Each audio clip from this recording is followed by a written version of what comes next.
Hello everybody, this is Stefan Shekendo. This guide I'm going to show you how to create a temporary login for Elementor without exposing your password in WordPress.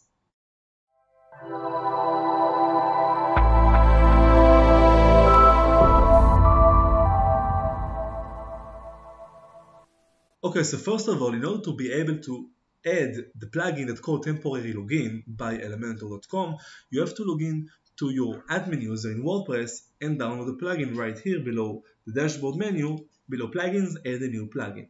Just search for the temporary login plugin, and as you can see, you have other plugins that are good as well, but this is the most simplest plugin that you can use. Just grant access with a link that will be revoked 1 week from now.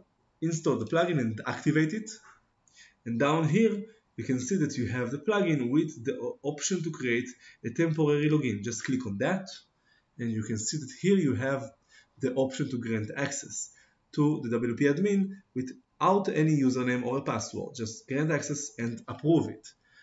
Now, as you can see right here, this is the link that you can share, and be aware not to share it with everyone or anyone that you don't want to access your website, because without any access, username or password, you can just enter this link.